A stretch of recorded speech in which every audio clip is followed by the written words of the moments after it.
Imagine standing at the edge of a serene mountain temple, mist curling through the pines, birdsong echoing in the crisp morning air. In the distance, you hear the slow ring of a bell.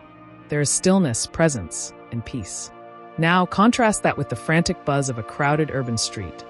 Honking horns, neon signs, the endless chatter of consumption and chaos. What if the answer to our environmental crisis isn't just in new technologies or policies, but in a different way of seeing the world? What if ancient Zen Buddhist wisdom, born in quiet temples and lived by monks with nothing but a robe and a bowl, could offer us profound, practical guidance on how to heal the earth? Welcome to the unfolding journey, where we explore the timeless teachings, sacred stories, and transformative paths that help us live more consciously in a chaotic world. If you're seeking clarity, depth, and connection, both inward and outward, you're in the right place. Today, we're diving into how the core values of Zen Buddhism, non-attachment, simplicity, and interdependence, can inspire a more sustainable and harmonious relationship with our planet. Let's begin. To understand how Zen informs sustainability, we first need to understand how Zen sees the world. Unlike Western traditions that often separate spirit from matter, human from nature, or subject from object, Zen Buddhism dissolves these boundaries. Zen teaches that everything is connected, not as a philosophical idea, but as a direct, lived experience. When a Zen monk sweeps the garden or prepares tea, they aren't doing chores. They are practicing presence. They are caring for the earth with reverence. In this view, the earth is not a resource, it's a relative. It's not something we use, but something we participate in. We are the earth, and the earth is us. This foundational understanding sets the stage for how values like non-attachment, simplicity, and interdependence can profoundly reshape our environmental behaviors. In Buddhism, non-attachment doesn't mean rejecting everything or living without joy. It means not clinging, especially to things that are impermanent, unsustainable, or harmful. Let's face it, we live in a world that encourages attachment at every turn. Attachment to material goods, to status, to convenience. But these attachments come at a high cost: overconsumption, deforestation, pollution, and the rapid depletion of natural resources. Zen encourages us to ask, what are we holding on to that is holding us back? Whether it's fast fashion, single-use plastics, or the need to always have the newest gadget, non-attachment invites us to pause, to look at the cost, not just to our wallets, but to the world. By practicing non-attachment, we consume less. We crave less. We waste less. And we begin to find joy not in things, but in presence, in stillness, in connection. In this way, letting go becomes an act of ecological compassion. Zen aesthetics are famously minimalist. Think of a rock garden, a single flower in a vase, the quiet beauty of empty space. Simplicity in Zen isn't just an artistic choice, it's a spiritual and ethical one.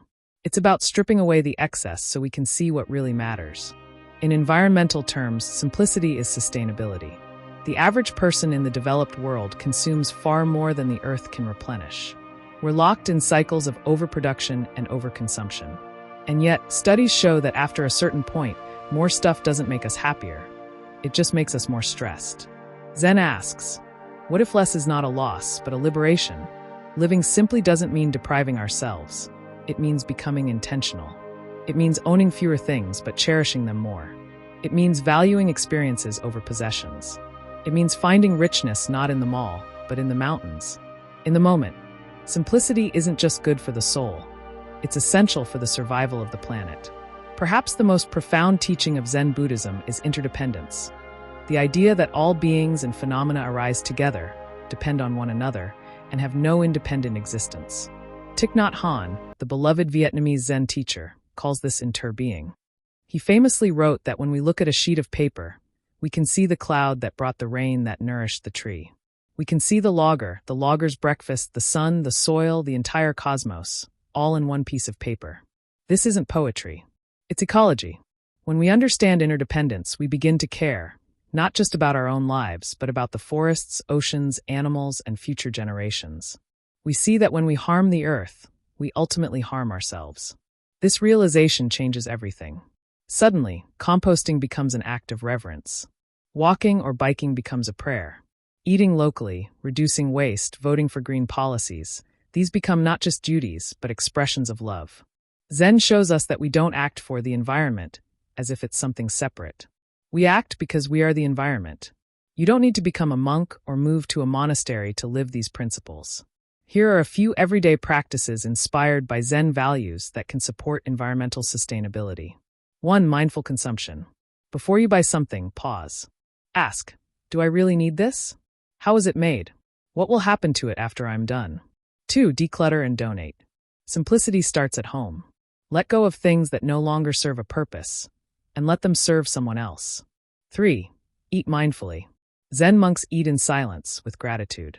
Try eating more plant-based meals, supporting local farmers, and reducing food waste. 4. Slow down. The fast pace of modern life fuels unsustainable habits. Slow down. Walk more. Breathe deeply. Notice nature. 5. Reduce, reuse, reimagine. Zen teaches creativity and simplicity. Can you reuse what you already have? Can you turn waste into art? Can you share instead of own? In a time of climate anxiety, eco-grief, and uncertainty, Zen offers hope, not through false optimism, but through clarity and courage. It teaches us that transformation doesn't begin in policy rooms or corporate board meetings. It begins in the heart, in the mind, in the breath. If we can change our consciousness from one of separation to one of unity, then our actions will naturally follow. Our systems will shift. Our culture will evolve. Zen gives us a compass, not to escape the world, but to return to it, fully present, deeply connected, and awake to its beauty and fragility. As Dogen Zenji, a great Zen master, once said, to study Buddhism is to study the self. To study the self is to forget the self. To forget the self is to be awakened by all things. Dogen Zenji. In this forgetting of the self, in the letting go of ego, of separation, of consumption, we awaken to the truth that we are not apart from the earth, but a part of it. Not rulers of nature, but participants in its intricate, sacred dance. Zen doesn't offer a quick fix for our environmental crisis. It doesn't offer convenience. What it offers is much deeper. A reorientation of the heart, a return to being present, a way of walking through the world that is lighter, kinder, and infinitely more sustainable. And that perhaps is the most radical act of all. The earth doesn't need us to be perfect. It needs us to be present.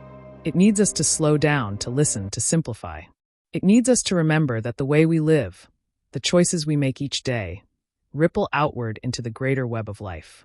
Zen Buddhist values help us do that. They help us see clearly, live simply, and act with compassion for all beings, now and yet to come.